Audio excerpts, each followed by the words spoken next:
Vamos abrir a escritura em 1 Tessalonicenses, capítulo 5.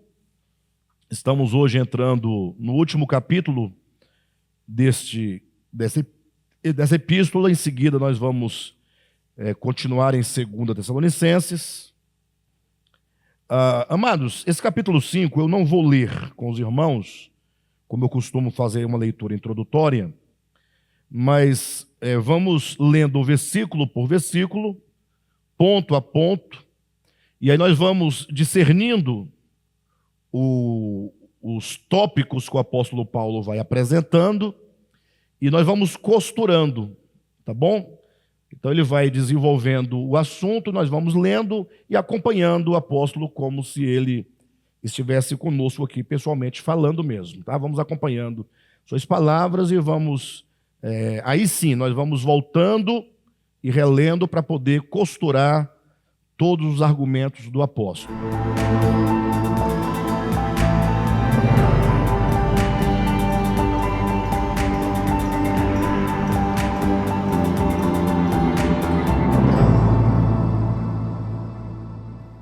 Queridos, o capítulo 5 dessa epístola, eu diria que é um capítulo muito importante, muito interessante, porque ele nos servirá como introdução à segunda carta aos Tessalonicenses, porque a partir do capítulo 5, ele começa a falar efetivamente acerca da segunda vinda do Senhor. Ele começa a falar efetivamente acerca dos últimos acontecimentos. Paulo, no capítulo 5, começa a falar efetivamente acerca dos acontecimentos que terão lugar na última hora, antes da parousia do Senhor. Então, esse capítulo ele é extremamente importante, porque se até agora, nessa epístola, o apóstolo falou sobre a vida coletiva da igreja, falando dos santos que compõem a igreja, falando dos líderes, falando da necessidade do nosso crescimento enquanto igreja, e até mesmo falando acerca de problemas que acontecia na igreja de Tessalônica, no caso do capítulo 4. A partir do versículo 13, ele fala sobre uma preocupação acerca daqueles que não compreendiam o aspecto da ressurreição dos mortos. No capítulo 5, ele vai falar sobre os tempos. Então, logo o capítulo 5 nos direciona para uma perspectiva escatológica. Falar sobre os últimos tempos, os tempos finais, sempre foi uma preocupação do apóstolo Paulo, né? Jesus também gastou bastante tempo nos evangelhos, nos falando acerca dos dias finais da história. E o interessante é que me parece que quando se fala sobre os últimos dias, isso deveria gerar o quê? Ao pensar nos últimos dias? Gerar preocupação, não é? Poxa, se os dias estão chegando no fim, se nós estamos aí em vistas de uma grande virada escatológica, estamos aí em vias de um grande momento global e de uma manifestação tanto do pecado quanto da glória de Deus, isso deveria despertar o interesse, despertar a atenção, despertar a preocupação de todos nós. Mas, por incrível que pareça, quanto mais esses tempos finais se aproximam, mais nós vemos que um espírito de letargia, um espírito de tô nem aí, ou um espírito de incredulidade acomete a nossa igreja. Nossa igreja, no sentido da igreja do Senhor Jesus. Estamos vivendo tempos que, não sei se vocês acompanham isso, não sei como é que vocês veem essa questão, mas eu estou muito inteirado, vivendo um tempo em que a incredulidade está cada vez maior. Pessoas que você menos espera, que tinha uma fé tão concisa, tão sólida, tão forte, de repente a pessoa está se deixando levar, né, pela incredulidade, se deixando levar pelo um certo ceticismo, né, por uma certa dúvida, de maneira que as coisas divinas agora estão sendo colocadas em xeque, não é? As pessoas, próprios cristãos, estão agora se colocando na posição de questionar a validade das verdades eternas de Deus. Eu não vou nem colocar a validade da Bíblia em si, porque a verdade de Deus é maior do que a Bíblia, né? O próprio Cristo de Deus é maior do que a Escritura. Mas se colocam a ponto de questionar mesmo se essa ideia de fim do retorno do Senhor, não é? Da ressurreição dos mortos, da vida eterna ou da vida após essa existência, tudo isso tem sido questionado. Interessante que no tempo mesmo dos apóstolos, se nós lermos as epístolas, a epístola de Pedro, segunda carta de Pedro, capítulo 3, ele vai falar que nos últimos dias haveria esse questionamento. E ora que no tempo, no primeiro século, esse questionamento não era tão intenso como hoje. Pelo contrário, a religiosidade ainda era muito forte naquele tempo. Não é? Estava, na verdade, no início do cristianismo. Agora não, depois de 2000 anos nós vemos acontecer, nós estamos nos deparando com os fatos que a própria Escritura aponta. Então, o capítulo 5 vai nos advertir, ou ele começa a nos advertir, acerca desse tempo final em que nós estamos vivendo. Por isso, observem que no capítulo 5, versículo 1, Paulo começa nos advertindo com essas palavras. Olha, irmãos, quanto aos tempos e épocas, não precisamos escrever-lhes, pois vocês mesmos sabem perfeitamente que o dia do Senhor virá como ladrão à noite. Quando Paulo diz acerca dos tempos e das épocas não é preciso escrever-lhes, ele deixa claro que esse era um assunto que eles tratavam nas igrejas do primeiro século com muita frequência. Ou seja, ele está dizendo, os irmãos de Tessalônica já haviam ouvido o apóstolo Paulo falar acerca dos tempos finais. Ou seja, não era um assunto novo para aquela igreja, mas que Paulo já havia falado, provavelmente algumas vezes, acerca do dia da vinda do Senhor. E aí ele traz aqui essa expressão tão conhecida dos cristãos, né? Quando diz, vocês sabem perfeitamente que o dia do Senhor virá como ladrão à noite. E aqui nós estamos diante de uma metáfora. É importante frisar de antemão que a metáfora como o ladrão de noite, essa expressão como o ladrão à noite, foi usada por Jesus, é usada pelo apóstolo Paulo aqui. Então, em alguns 2 ou 3 lugares aparece essa expressão quando se refere à vinda de Jesus. E também uma outra expressão que aparece no sermão escatológico de Cristo, que é como o relâmpago que sai do Oriente e se mostra no Ocidente. Aí é a metáfora do relâmpago. Nós temos a metáfora do ladrão de noite e a metáfora do relâmpago. É importante frisar que essas duas metáforas, elas foram tomadas, foram retiradas do seu contexto bíblico e foram tomadas como sendo duas expressões que teologicamente estaria apontando para o arrebatamento da igreja. Mas é importante notar, e eu vou demonstrar isso para vocês, que isso é um grande equívoco. Que tentar pegar a metáfora do ladrão e a metáfora do relâmpago como sendo uma palavra que ratifica, que apoia, que determina a ideia do arrebatamento secreto da igreja, contextualmente isso é um grande erro.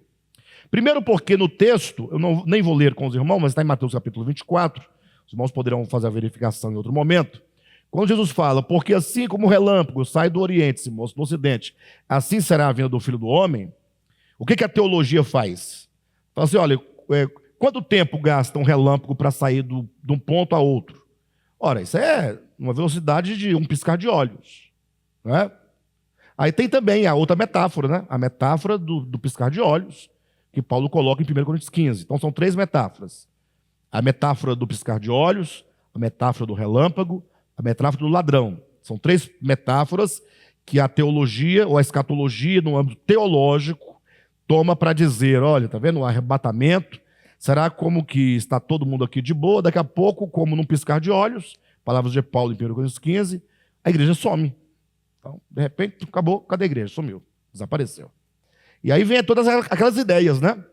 A ideia de que se é um motorista de ônibus, conduzindo um ônibus, se ele é crente, ele desaparece, o ônibus fica desgovernado, ou seja, dane-se o passageiro que não subiu também.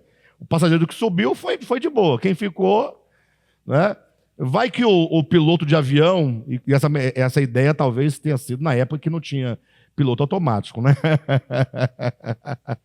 O piloto desaparece, né? Mas vamos lá. Então, quando fala, essas três metáforas falam de coisas, porque é interessante, quando você desloca essas três metáforas para um aspecto que elas não querem dizer, você perde a ideia das metáforas. Então vamos lá. Quando Jesus fala, assim como o relâmpago sai do Oriente e se põe no Ocidente, a ideia aqui não é a velocidade. A ideia é todos verão. Ou seja, se você está no Oriente e o relâmpago sai do Oriente, você vê. Se você está no Ocidente, ele vai chegar lá, você verá. Se você estiver no meio do caminho, você verá, porque ele cruza o céu.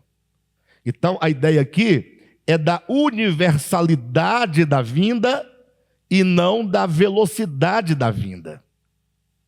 Então, é importante nós sabermos que aqui a ideia é a visão, no caso do relâmpago. No caso do piscar de olhos, 1 Coríntios capítulo 15, Paulo não está falando da vinda, está falando da transformação do corpo.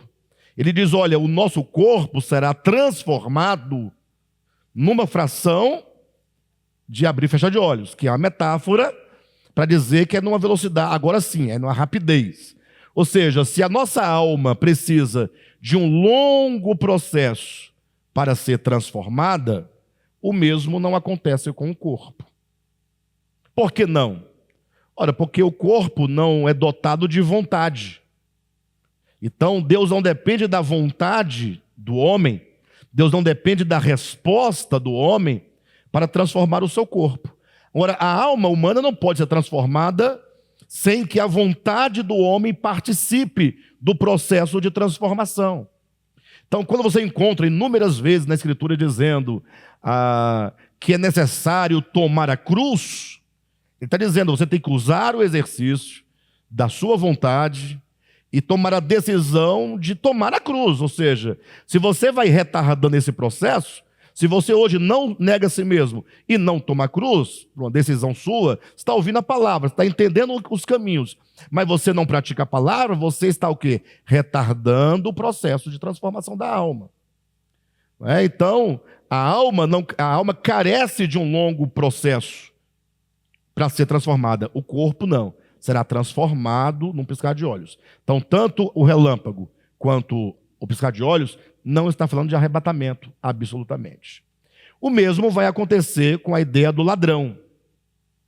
O ladrão também não quer dizer arrebatamento. Nós vamos ver, o próprio Paulo vai dizer aqui para nós, no capítulo 5, qual é o significado dessa metáfora do ladrão de noite.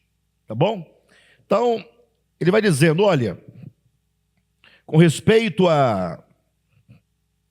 aos tempos e às épocas, não precisamos escrever-lhes, pois vocês mesmos sabem perfeitamente que o dia do Senhor virá como ladrão. Como ladrão à noite, né? Versículo 3. Quando disserem paz e segurança, a destruição virá sobre eles, de repente, como as dores de parto, a mulher grávida, e de nenhum modo escaparão.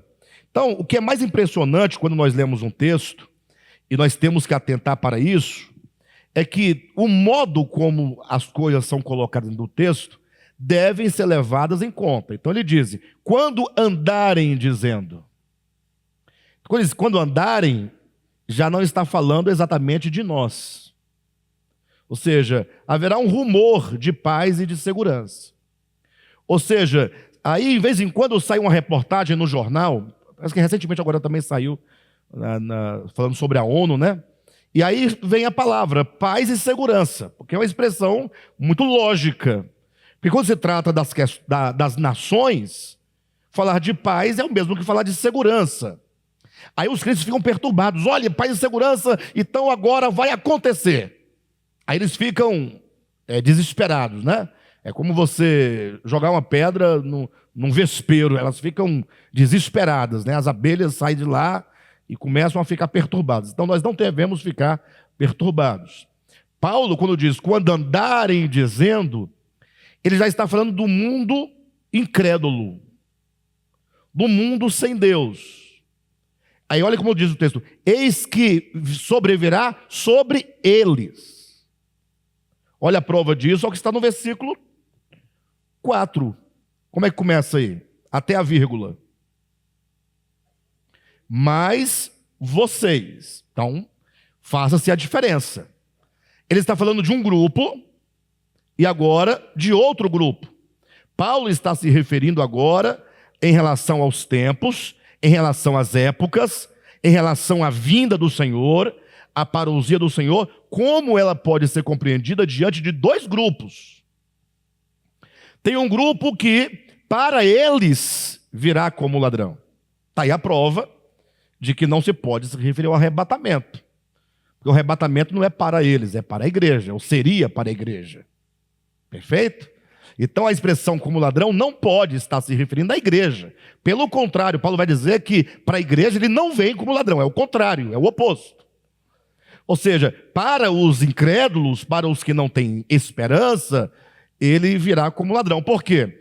Porque se tem uma coisa que o incrédulo não espera, são os acontecimentos da promessa do Evangelho. Porque os incrédulos, e aqui quando eu coloco incrédulo, eu não quero me referir àquele que não é evangélico. Então vamos esquecer essa ideia de crente versus incrédulo. Não. Os evangélicos, muitos deles são incrédulos, né? Essa é a grande verdade. Mas vamos entender que os incrédulos são aqueles que não creem. Incrédulo, né? Incrédulo. Aquele que não tem credo, aquele que não crer.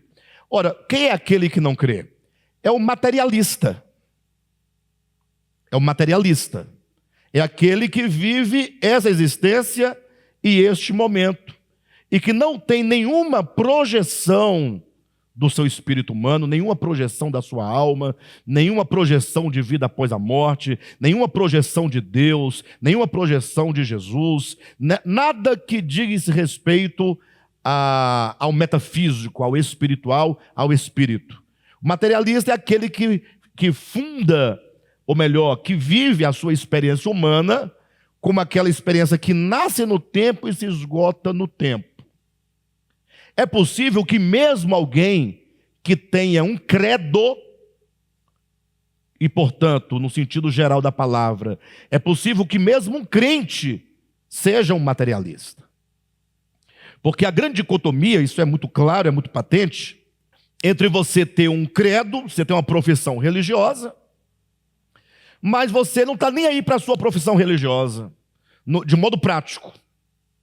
As pessoas querem ter uma religião, um credo religioso, apenas no âmbito intelectual. Quando a pessoa tem um credo que lhe serve para o âmbito meramente intelectual, essas verdades incompreendidas no intelecto não ganham o coração, não mudam o coração, não afetam a alma. Essas pessoas são chamadas de religiosas. Um religioso é alguém que defende uma ideia, mas não necessariamente ele experimenta e vive aquela ideia. Ao passo que há muitas pessoas que não têm credo, mas ela desenvolve a sua espiritualidade. Porque a espiritualidade não está vinculada necessariamente a um credo, enquanto um sistema de crenças. Até porque, na maioria das vezes, maioria esmagadora, todos os sistemas de crença são falsos. São inventados. Os homens têm uma necessidade e mesmo uma tendência de criarem sistemas de argumentos para controlar as pessoas. Essa semana eu ouvi uma pessoa me falando, ela me falou uma coisa tão óbvia, mas tão óbvia, não é? E que a gente vê acontecendo, mas às vezes a gente não desperta porque está à vista, né? A pessoa me falou assim: Alexandre, vou te falar uma coisa. Se você pregar, ou melhor, se os irmãos da sua igreja, que congregam com você, entenderem o que você está pregando, olha o que foi dito para mim essa semana, há 3 dias. Se eles entenderem o que você está pregando, você vai ficar sozinho. Mas ele falou, primeiramente, ele não quis dizer que eles vão te abandonar porque você está pregando errado. Não, então assim, porque essa verdade que você prega é tão libertadora que eles não vão sentir necessidade de estarem com você. Eu falei, mas então tem uma coisa muito boa. Então tem uma coisa muito boa. Porque se porventura a mensagem é libertadora, as pessoas de fato devem ser livres. Agora, se a liberdade de alguém se torna uma liberdade para você se tornar um egoísta, se tornar um indivíduo que se isola, que não coopera, aí eu questiono a sua liberdade. Porque você deixa de ser escravo do medo, das teologias, dos sistemas de credo, e passa a ser escravo, então a escravidão em relação ao seu ego agora se manifesta. Porque a liberdade é você exatamente fazer as coisas boas sem que tenha alguma coisa te cobrando ou te obrigando. O mesmo aconteceu numa outra situação, eu já contei para vocês aqui, de um pastor, né, que tem uma grande igreja em Goiânia, a sede da sua igreja é em Goiânia, e aí um outro pastor, amigo meu, conversando com ele, e aí o pastor da igreja de Goiânia foi mostrando as estruturas, grandes estruturas que ele tinha da sua igreja, e aí o pastor, amigo meu, perguntou assim: vem cá, mas como é que você, um camarada que conhece a Escritura, que já leu muito, sabe como as coisas funcionam, ainda prega o dízimo? Ainda prega o dízimo enquanto obrigação da lei. Aí ele falou assim: ora, se eu parasse de pregar o dízimo, nós não teríamos tudo o que nós temos. Ou seja, ele está dizendo, nós temos tudo o que nós temos, porque as pessoas doam seus dízimos. Mas elas doam seus dízimos porque elas estão enganadas. Porque eu as mantenho no engano, enquanto elas estão enganadas, elas estão prisioneiras dentro de um sistema doutrinal, dentro de um sistema de ensino, que ameaça lançá-las no inferno. Então, nós temos a vantagem da escravidão das pessoas. E nós não podemos ter a vantagem da escravidão de ninguém. O evangelho, ele só tem uma função: libertar. O próprio Deus liberta as pessoas. O que é o perdão de Deus? O que é o perdão de Deus? A maioria das pessoas entende perdão de Deus como sendo um Deus que ficou ofendido ou magoado por alguma ação que o homem cometeu contra Deus, como se o homem tivesse o poder de desferir algum golpe contra o eterno, né? Mas entende-se que o perdão como um Deus machucado, um Deus ferido, e que num dado momento esse Deus falou: olha, eu vou perdoar de vocês as ofensas que vocês cometeram contra mim. Se há ofensa, ele está ofendido, né? Essa é a ideia. Então entende esse perdão como sendo isso. Ao passo que, se nós olharmos mais atenção à Escritura, quando diz sobre o perdão, a própria palavra perdão, se você pegar do próprio português, não precisa ir para outra língua, você vai ver que a raiz da palavra perdão, em português, é a mesma raiz da palavra perder. Sim ou não? A mesma raiz. Então, quem perdoa, perde. Então, em que sentido Deus nos perdoa? Ora, sendo ele o Criador e tendo, portanto, todo o direito sobre as suas criaturas, quando diz que Deus nos perdoa, quer dizer que Deus, tendo o direito, ele diz: vocês podem ir livremente. Vocês podem não me amar, vocês podem não me seguir, vocês podem não me servir.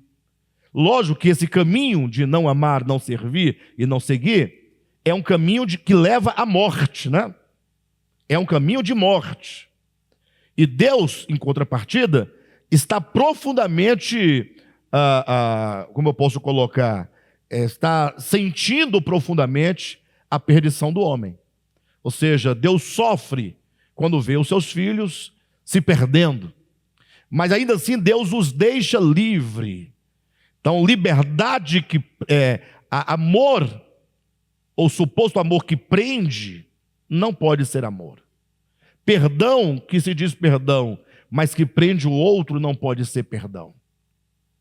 Então, o fato é que o Evangelho, ele só pode libertar as pessoas. Agora, uma vez livres, e aí temos que evocar as palavras de Jesus: se, pois, o Filho vos libertar, verdadeiramente sereis livres. Ou seja, seremos livres de verdade. Seremos livres de verdade. Então, acontece que o sistema de doutrina, não raras vezes inventados pelos homens, visam o aprisionamento do homem. E o homem fica preso dentro daquele sistema até quando? Até o dia em que ele descobre a farsa do sistema doutrinário, seja ele qual for. E aí ele sai daquele sistema. E se ele então não se enquadrar em nenhum outro sistema de doutrina, ele cai dentro da sua própria prisão. Então, qual é o nosso objetivo de ministério? Que as pessoas sejam livres. Não por um esquema de doutrina, de uso, de costume, de escatologia, de céu, de inferno, não é? De ameaça, de lei, de demônio, de macumba, de diabo. Não. Conhecereis a verdade e a verdade vos libertará. E agora, livre de qualquer sistema doutrinal que forma essa prisão, você possa desenvolver a sua espiritualidade. Então, nós não precisamos de religiosos. Nós precisamos de pessoas que tenham a sua consciência expandida para a verdade divina, que, sendo ela livre, ela possa ser agora um instrumento de bênção para a sua casa, para seus vizinhos, para seus amigos, para a sua família, para a sua cidade, para a sua nação e etc. Então, quando nós falamos sobre os incrédulos, nós estamos aqui nos referindo àqueles que vivem materialmente neste mundo, como se a sua vida se restringisse única e exclusivamente a essa terra. Como uma planta, como um gato, como um animal. Ou seja, eles não veem nenhum sentido na sua existência. Eles entendem que, assim como um animal, eles nascem e morrem e está tudo certo. E para ali, o mundo continua, não é? Então, os incrédulos são aqueles que não olham para além da matéria. Vamos colocar assim. E os crentes, que eu estava colocando no início, nesse sentido lato da palavra, são aqueles que creem em algo além da matéria. Alguém que não restringe a sua existência a esse mundo, mas que entende que ele está aqui, mas que há um Deus que causa todas as coisas. Então não vamos restringir aqui esses crentes como os evangélicos, tá? Mas como qualquer pessoa que desenvolva a sua espiritualidade. Então, dei todo esse percurso para chegar até aqui. Bem, então quando diz, vamos lá, né? Irmãos, quanto aos tempos e às épocas, não precisamos escrever-lhes, pois vocês mesmos sabem perfeitamente que o dia do Senhor virá como ladrão. Versículo 3. Quando disserem paz e segurança, a destruição virá sobre eles de repente, como as dores de parto. A mulher grávida, e de modo nenhum escaparão. Então está falando aqui de um grupo de pessoas, esses aqui, para quem o dia do Senhor vem como ladrão, são pessoas que não estão vivendo pensando na iminência de um fim, pensando no futuro, pensando em eternidade, pensando em vida eterna. Ou seja, a única coisa em que eles não pensam é no dia do Senhor. Então, quando o dia do Senhor chegar, eles ficarão surpresos. Pode ser qualquer pessoa. Aqui o texto, um pouquinho mais abaixo, vai classificar esses grupos,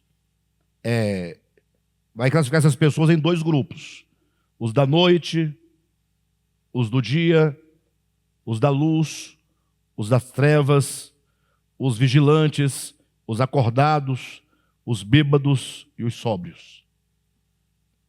Então, não importa, eu fiz questão de falar para os irmãos, não vamos falar crentes se referindo aos evangélicos, e nem vamos falar incrédulos se referindo aos não evangélicos. Porque quando você classifica os crentes são os evangélicos e os não crentes são os não evangélicos, aí você está achando que todos os evangélicos são da luz, são do dia, são sóbrios. Isso não é verdade. Você vai achar que quem não é evangélico, que não está dentro desse sistema de doutrina, ele não tem fé. Isso não é verdade.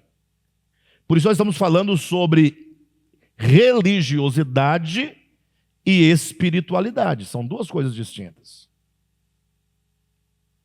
Você imagine, numa tribo remota, num tempo remoto, num lugar remoto, de pessoas remotas, em que não há nenhuma religião instituída. Porque existe o problema da religião instituída e tem um fenômeno da espiritualidade humana. São duas coisas distintas. Você não pode pensar que só é possível servir a Deus dentro de uma religião instituída. Não. Eu acredito que as religiões instituídas, quando elas ajudam, porque nem sempre ajuda, na maioria das vezes prejudica mais do que ajuda, é possível você desenvolver a sua espiritualidade dentro de uma religião. Mas a religião não é a causa primária da sua espiritualidade. Espiritualidade é o desenvolvimento do seu espírito humano sobre a sua alma. Espiritualidade é o desenvolvimento do seu espírito humano em relação a Deus, em relação às coisas espirituais. E não depende da religião. Cuidado, porque alguns podem interpretar a minha fala dizendo, está vendo aí, ó, o próprio Alexandre está dizendo que a igreja é dispensável. Eu não estou falando de igreja, estou falando de religião. Porque é possível que haja uma igreja que seja uma expressão de uma religião. Mas é possível que haja uma igreja enquanto comunidade que não tem os aspectos de religião. É o nosso caso.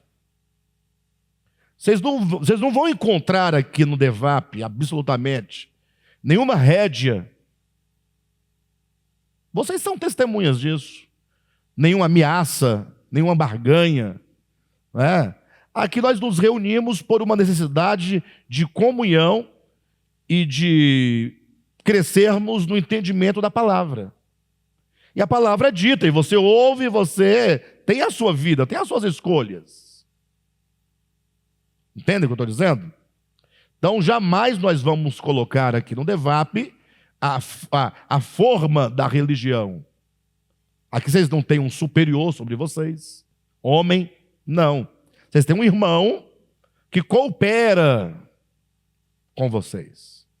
Nós estamos aqui numa relação de cooperação. Só isso. Por isso as pessoas vêm, vão, e a maioria não fica, ou melhor, uma grande parte não fica, exatamente porque não encontrou a barganha. Ou seja, a pessoa quer ficar, porque ela quer ficar, mas ela quer fazer uma troca. Ela quer dar dinheiro para a igreja, mas em troca o pastor tem que puxar saco, tem que bajular, tem que dar cargo. É um jogo político, né? Toma lá da cá. E aqui não tem isso. Não tem. O camarada chega e fica ali com a fortuna no bolso esperando a barganha chegar. A barganha não acontece. Não raras vezes eles oferecem, a gente fala que não quer. Não quer, não queremos. Né? Um dia desse, não sei o que, eu falei, não, pode ficar com o seu dinheiro. Aqui é tudo voluntário. Você não precisa nem dizer que foi você. Você quer ajudar, você oferta. Pronto. Agora, pastor, é o que eu vou passar aqui para você, tantos mil, vem para cá, vamos fazer assim. Vamos. Não funciona. Não funciona. Então, aí a pessoa fica assim, olha, aqui não é para mim não, não é para mim. Não, porque não tem o incentivo da carne, da bajulação, da troca, né? Ah, pastor, então você não vai crescer nunca. Não tem problema. Mas se fosse para montar uma empresa, a gente ia montar uma empresa, uma pirâmide. Pirâmide. Pronto, a pirâmide ganha dinheiro. Não é? Assaltar banco. Fazer uma máfia, né? Traficar drogas. Coisa grande. Não é vender droga da Ceilândia, não. Vai buscar lá na Colômbia e vai levar lá para... Como é o nome daquele país lá? Que o pessoal prende e mata os traficantes lá? Vamos pegar da Colômbia e levar para a Indonésia. Coisa grande. Agora o camarada quer ganhar dinheiro às custas dos fiéis, dos irmãos. Gente, isso é uma maldade muito grande. Bem, e aqui então nem droga e nem ganhar dinheiro do povo. Perfeito? Aqui é evangelho. Nosso interesse é o evangelho. Só isso. Nós estamos disputando com grandes pastores, com grandes igrejas. Nós estamos somente entendendo o evangelho e compartilhando. Queremos compartilhar para 1 bilhão de pessoas? Queremos. Mas somente se for orgânico o processo. Se não for orgânico, nós vamos compartilhar com quantos o Senhor permitir que seja compartilhado. Pronto, não dá mais nada. Ah, pastor, porque eu tenho 2 milhões para oferta para a igreja. Pode ofertar. Só não tem barganha. Só não vem comprar, jogar, trocar. Vocês estão entendendo? Bem, mas então, meu querido, aqui vai falar de 2 grupos de pessoas, tá bom? Os incrédulos são aqueles materialistas, porque não estão vinculados às coisas do Espírito. Perfeito? E esses, para quem Paulo vai dizer, são os espirituais. Aqueles que estão voltados e preocupados com as coisas do Espírito. Então, logo no início, vamos nos restringir aqui ao ponto, ele vai fazer essa separação. Então, veja a separação desses 2 grupos aí. No versículo 3 ele disse, quando andarem dizendo... Quem andar dizendo? Não diz quem. Quando andarem dizendo, quando disserem, o sujeito aqui é um sujeito indeterminado, paz e segurança, quando ouvir um rumor aí, quando as pessoas estiverem se sentindo seguras, quando as pessoas acharem que está tudo bem, que não vai dar nada, e que está tudo, é isso mesmo, está tudo tranquilo, aí diz, eis que lhes sobrevirá repentina destruição. E quando diz então repentina destruição, e aqui está falando sobre os tempos e as épocas, ou seja, sobre o fim dos tempos, nós temos que tomar um cuidado e nos prender ao sentido que o texto bíblico nos traz. Porque o que é repentina destruição? No primeiro momento fala assim, olha, pronto, acabou, destruiu tudo, né? Repentina. A destruição veio de repente. Só que logo em seguida ele diz... como as dores de parto à mulher grávida. Então agora ele vai dizer que, de repente, está tudo ok, agora está tudo ok? Tá. Relativamente o mundo está. Tem uma guerra na Ucrânia lá, mas é uma coisa isolada, está atingindo economicamente o mundo, vai atingir, vai faltar trigo, vai faltar... muita coisa aí para frente, mas é a consequência da guerra. Mas parece que está tudo sob um controle, né? Não parece? Mas, num dado momento invisível da história, porque esse de repente, ele está para uma iniciativa divina. Por exemplo, eu fujo assim, irmãos, mas eu volto para o ponto, então não percam, tá? Estou dizendo que esse de repente, esse repentinamente, está para uma iniciativa divina. É uma ação no âmbito invisível da história, há uma mão invisível que vai definir esse de repente. Aí eu coloco assim, por exemplo, quando Cristo se fez carne, se fez homem, então logo no início do seu ministério, ele fala para Maria, né? Ainda não é chegada a minha hora. Ele falava de uma hora, um momento. Então, em 2 ou 3 lugares, ele vai dizendo, olha, não é chegada a hora, ainda não é minha hora. Ou seja, ele sabia que havia uma hora. Essa hora era um momento determinado pelo Pai, em que aquilo que deveria acontecer a Jesus começaria a acontecer. Capítulo 17 de João, Jesus fala, Pai, é chegada a hora. Então, não havia na história humana algo explícito que definia essa hora. O que definia essa hora? A hora do sofrimento vicário de Cristo, desse sofrimento da paixão de Cristo. É um momento que o Pai define. Perfeito? Então, quando Paulo diz, quando andarem dizendo paz e segurança, eis que sobrevirá sobre eles de repente a destruição, esse de repente a destruição, quer dizer, chega um momento em que Deus fala, agora. Esse momento pode ser agora, inclusive. Pode ser agora, pode ser hoje. Que Deus diz, olha, vamos começar o desdobramento dos acontecimentos. Esses acontecimentos que virão a partir desse de repente, o texto diz, é como vêm as dores de parto à mulher que está para dar à luz. Como vêm as dores de parto? A grávida está lá de boa, né? Os primeiros momentos são muito difíceis da gravidez e tal. Aí está lá tranquila, vamos para uma festinha. Chega lá, pronto, a bolsa estoura. Quando a bolsa estoura, aí começa o trabalho de parto. Começa as contrações. Aí vai para o hospital, aí o médico faz o toque, né? Para ver a dilatação. Aí fala, vai ficando por aí. Não é agora não. Às vezes volta para casa, aí fica em trabalho de parto um dia. Nesse processo, toda a estrutura óssea da bacia começa a trabalhar, a natureza está pronta para isso, vai trabalhando para que o menino venha a nascer. Às vezes dura 1 dia, 2 dias, 3 dias, depende de cada mulher. Ou seja, Paulo está dizendo que vai chegar um momento na história em que as dores de parto que definem o nascimento vai entrar em ação. Então, quando é esse momento? Eu não sei. Eu não sei. Se eu soubesse, né? Eu falaria para vocês se eu soubesse, né? Mas o texto não diz. Então, é o fato de que... Então, vamos enumerando as ideias, tá? Com respeito às épocas, aos tempos, falando dos incrédulos, dos materialistas, dos céticos, dos gnósticos, essa turma toda que vive sem Deus. Viver sem Deus para eles é uma opção ideológica e de coração.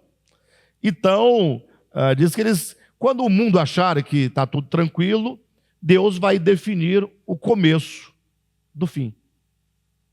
O começo do fim. E aí o mundo vai entrar em trabalho de parto. Essa metáfora, como as dores de parto, aponta primeiramente, né, e declaradamente ao processo. Como é que vem as dores de parto? Começa espaçadamente entre uma dor, uma contração e outra, e essas contrações vão diminuindo o espaçamento, até que chega uma hora que não tem mais espaço entre uma contração e outra, e é nesse momento que a criança nasce. E aí poderíamos agora trazer aqui também 2 questões fundamentais, trabalhando a ideia da figura do parto. Porque o que é um parto? Um parto tem até uma expressão, né, dar à luz. O parto é o dar à luz. Para a criança é o vir, né, é o sair à luz. Não é? É como está ali no útero, mas sai. Mas qual é o momento? De modo geral, é o momento em que a criança ela está pronta, ela está madura para vir ao mundo. Porque todo o tempo que se passa dentro do útero é o processo de formação. Desde da concepção, né, das células ainda informes, que vão se formando lentamente, ali durante as 40 semanas, até que o menino está totalmente pronto, formado para vir ao mundo. Né? Essa ideia de maturidade ou de maturação que prepara a criança para vir ao mundo se aplica também com respeito ao problema do pecado. E se aplica também com respeito à questão da preparação dos filhos de Deus em relação à sua edificação. Por exemplo, quando nós olhamos para a Escritura, nós vamos estudar isso na segunda epístola de Paulo aos Tessalonicenses, quando ele fala que a vinda do Senhor não acontecerá sem que primeiro venha a apostasia e seja revelado o homem da iniquidade. Gente, quem já entendeu isso até hoje? Complicado, né? Ou seja, o que é a apostasia? A apostasia é o amadurecimento do pecado na consciência humana. Ou seja, o homem, ao longo da sua história, ele está pecando contra Deus, está se distanciando pouco a pouco de Deus, só que até então nós estamos ainda nesse processo de gestação, a gestação de uma consciência contra Deus. Os homens hoje não podem dizer que têm uma consciência anticrística, anticristo. Não. Mas eles são contra Cristo em muitos sentidos, em muitos aspectos. Tanto na linha da religião contra Deus, da política contra Deus, do comportamento contra Deus, do procedimento contra Deus, trabalhando contra a vida, contra a família, contra a educação, contra o homem, contra o bem, contra a justiça. Ou seja, só que esse mal dentro do homem, ele está amadurecendo, como uma criança está sendo gerada. Uma hora, esse mal terá que vir à luz, nascer, usando a metáfora do parto. Então, quando esse mal na humanidade amadurecer em quem tem que amadurecer, teremos então o ambiente no coração e na consciência propício. Esse ambiente chama-se apostasia. Então diz que a vinda do Senhor não acontecerá sem que primeiro venha a apostasia. Então a apostasia é algo que precede e que determina a vinda do Senhor. Então, apostasia, sempre se fala em apostasia, mas essa apostasia coletiva, ela está em vias de amadurecimento. Quando essa consciência coletiva dos que devem, em quem deve amadurecer, acontecer, aí fala, sem que primeiro venha a apostasia e seja revelado. É aqui na apostasia que o homem da iniquidade, ele se revela, ele se mostra. Esse homem da iniquidade é o anticristo.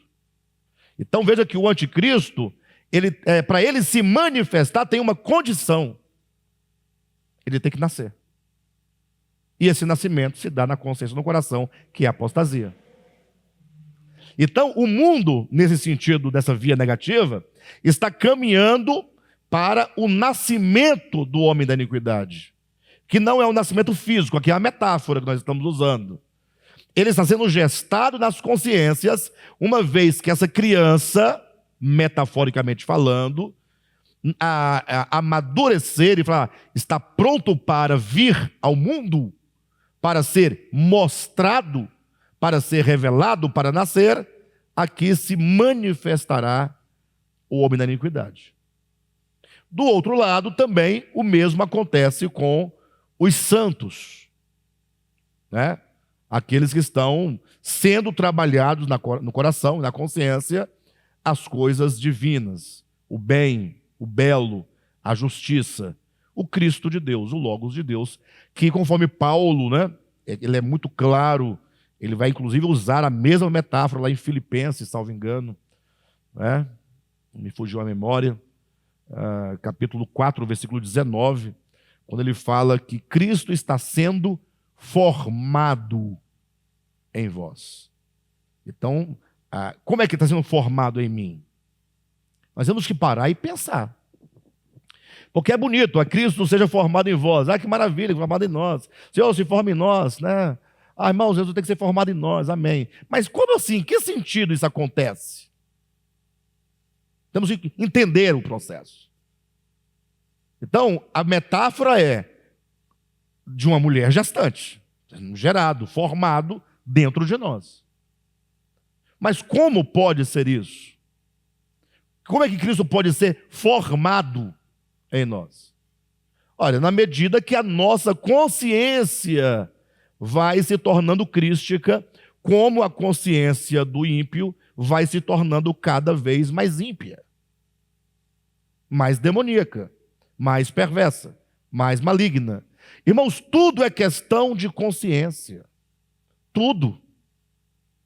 O problema é que se tem uma coisa que nós não queremos saber, é de consciência. A gente quer olhar para o irmão, está de bermuda, está pecando, está de brinco, está pecando, essas bobagens que não levam para lugar nenhum. Então, a ideia do parto é essa. Inclusive, o Apocalipse, quando fala também desse amadurecimento dos santos, vai falar também na mesma metáfora, né? Tanto do filho varão, que está sendo gerado no ventre da grande mulher, ou seja, em um dado momento, essa criança tem que nascer, tem que se manifestar. Não tem, não? Tem uma mulher grávida, Apocalipse 12. Essa mulher está com dores de parto, né, sofrendo para dar à luz. E esse menino, uma hora, vai ter que sair, vai ter que nascer, que é a manifestação. Manifesta-se o homem da iniquidade, manifesta-se o Cristo de Deus, coletivo. Perfeito? A ideia também das primícias em Apocalipse capítulo 14. Ou seja, o amadurecimento da lavoura. Uma hora amadureceu, tem que colher. Então nós temos essas duas ideias, tá bom? Por isso que ele vai dizer aqui também de dois grupos, né? Vamos seguindo adiante, versículo 3. Quando disserem paz e segurança, a destruição virá sobre eles de repente, como as dores de parto, a mulher grávida. E de nenhum modo escaparão. Eu vou explorar um pouquinho mais esse ponto aqui, pela sua importância. Vamos entrar no versículo 4 somente na próxima semana, tá bom? E aqui é interessante, queridos, porque o tema dos tempos e das épocas é um tema que nós já trabalhamos muito nesse ministério, muito mesmo. Mas somente nos últimos anos nós temos sido despertados para algo muito interessante, que é a questão de que quando se fala da parousia do Senhor, se fala das épocas, dos tempos, quando esse tema pode ser falado no sentido positivo para os santos, ou pode ser falado de uma perspectiva negativa para os incrédulos. Perfeito ou não? Até agora, Paulo está dizendo, olha, vocês sabem que o dia do Senhor virá como ladrão. Quando andarem dizendo, virá repentina destruição, e de nenhum modo escaparão. Está falando de um grupo. Então fala-se de uma destruição da qual eles não poderão escapar. Há o texto de Mateus 24, vocês podem abrir comigo, por gentileza? Acompanhem lá no capítulo 24 de Mateus. Então veja, versículo 36 do capítulo 24 de Mateus. Veja como os textos de Mateus 24, 36 se comunicam com o texto de 1 Tessalonicenses capítulo 5. Quanto ao dia e a hora, ninguém sabe, nem os anjos dos céus, nem o Filho, senão o Pai. Então, logo aqui nós temos já uma ideia, né? Se virá como ladrão é porque ninguém sabe, portanto, é só o não saber, tá bom? 37. Como foi nos dias de Noé, assim também será na vinda do Filho do Homem. Então aqui, Jesus ele começa a falar como serão os dias da sua vinda. O que diz lá em 1 Tessalonicenses capítulo 5? Não fala também como as dores de parto vem a mulher, assim também sobrevirá a repentina destruição, e de nenhum modo escaparão, quando andarem dizendo paz e segurança. Então aqui é o mesmo assunto, é o mesmo tema, só que Jesus vai desenvolver dando agora um exemplo. Lá em Paulo falta o exemplo. Lá ele tem o conceito, aqui temos o conceito. Lá nós não temos o exemplo, aqui nós temos o exemplo, porque aqui ele diz como foi nos dias de Noé. Ele manda nós olharmos para os dias de Noé. Então nós, ao lermos o texto, olhemos para o tempo de Noé. Só que os tempos de Noé podem ser vistos por várias perspectivas. Certo? É como eu apontasse qualquer evento dos nossos dias, que todo mundo sabe. Eu falo assim, olha, mas você vai olhar para esse evento e vai se restringir a olhá-lo por esse aspecto. Não precisa falar dos outros aspectos. Olhe só por esse aspecto. Então nós vamos olhar o objeto por vários aspectos, né? E aí então saber definir cada um dos aspectos. Aqui Jesus vai falar da vinda do Filho do Homem, comparado, né, com os dias de Noé. E aí ele vai restringir o foco. Como foi nos dias de Noé, assim também será na vinda do Filho do Homem. Como será? 38. Pois nos dias anteriores ao dilúvio, o povo vivia comendo e bebendo, casando-se e dando-se em casamento. Aí eu pergunto para vocês, como o povo está vivendo, comendo e bebendo, casando e dando-se em casamento? Eles estão vivendo uma expectativa de uma iminência? Ou eles estão em paz e segurança? Está tudo tranquilo. Pronto, essa é a expressão. Uma vida normal. É a vida materialista. Vida normal. Amanhã vai ser meu casamento, tal, com o seu convite, preparando um buffet, tudo certinho, né? Comendo no restaurante, fazendo um churrasco. Vida que segue, vida normal. Tem ninguém preocupado com um possível juízo, algo iminente, algo que muda a história, algo que gera uma ruptura na nossa vida. Nada disso está na mente. Então, como foi nos dias de Noé? Como foi? As pessoas estavam comendo e bebendo, casando, dando-se em casamento, até o dia em que Noé entrou na arca. Entra Noé na arca, começam ali, é definido o momento em que a história muda. Ele entra na arca, o povo morre imediatamente? Noé entrou, o povo morreu? Não. Daqui para frente, começam os acontecimentos que definirão o fim de uma era. Então, veja que a ênfase aqui é quando diz: pois nos dias anteriores ao dilúvio o povo vivia comendo e bebendo, casando-se e dando-se em casamento. Ele fala de uma vida de normalidade, uma vida sem nenhuma preocupação, até o dia em que Noé entrou na arca, versículo 39. E eles nada perceberam. Noé entrou na arca, está tudo bem, né? Tranquilo. Tinha até os que zombavam, né? Entrou na arca aí, tá velho maluco, dentro da arca, um tanto de animal aí, beleza. Assim será ou acontecerá na vinda do Filho do Homem. Então esse assim acontecerá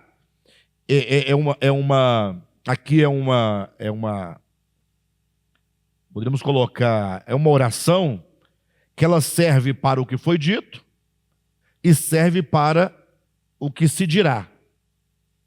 Quando diz assim será a vinda do Filho do Homem, você volta para o que foi dito anteriormente. Assim como o povo comia, bebia, casava, no casamento, até o dia que Noé entrou na arca, certo? E veio o dilúvio, vai ser desse modo, ou assim será, 2 pontos. Como? Aí ele vai colocar agora, 2, versículo 40, estarão no campo. Um será levado e o outro deixado. 2 mulheres estarão trabalhando no moinho.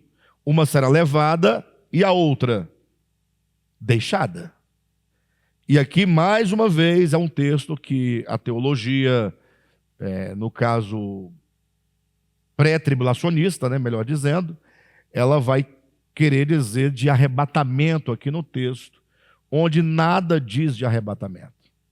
Você vê que está dizendo que para você entender como vai ser a vinda do Filho do Homem, olhe para o tempo de Noé. Em que sentido?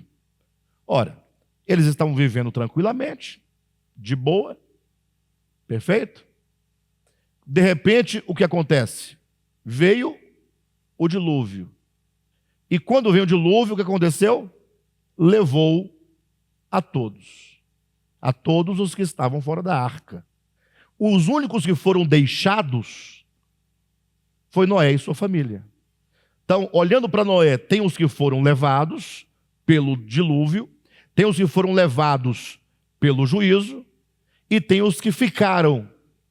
Ficar é positivo, ficar é permanecer, é não ser levado pelo juízo, é não ser morto pelo dilúvio. Então, quem ficou no tempo de Noé foi Noé e a sua família. Quem foi levado foram os materialistas. É justamente o oposto do que quer ensinar a teologia pré-tribulacionista. Então veja, versículo 39. E eles, eu voltei atrás um pouquinho, tá? E eles nada perceberam, até que veio o dilúvio e os levou a todos. O dilúvio levou.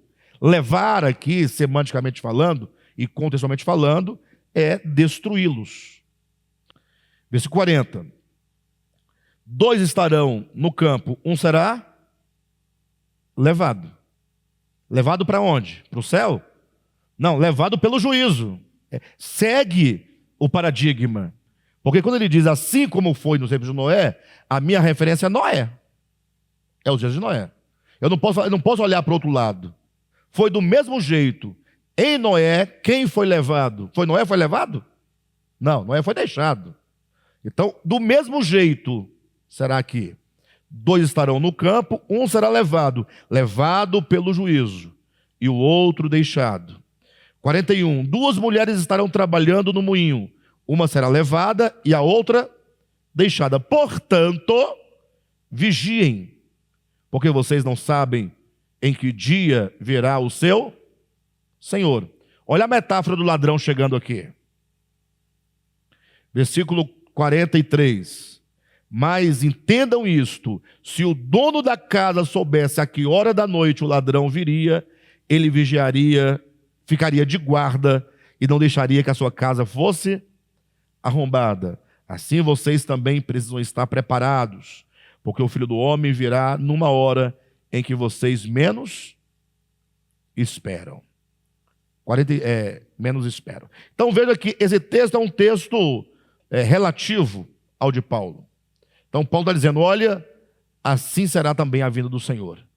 Como vem as dores de parto, repentinamente, não tem um dia marcado, não tem uma hora marcada, ela vai chegar, mas o que vai definir a nossa relação com esse dia, se nós seremos pegos de surpresa ou não, se o ladrão entrará em nossa casa ou não, será o modo como nós lidamos com os tempos e as épocas. Tanto é que no versículo 4 em diante, Paulo vai ser muito claro e específico ao falar como devemos nós, os crentes, proceder diante da iminência dos tempos e das épocas. Tá bom, meus queridos?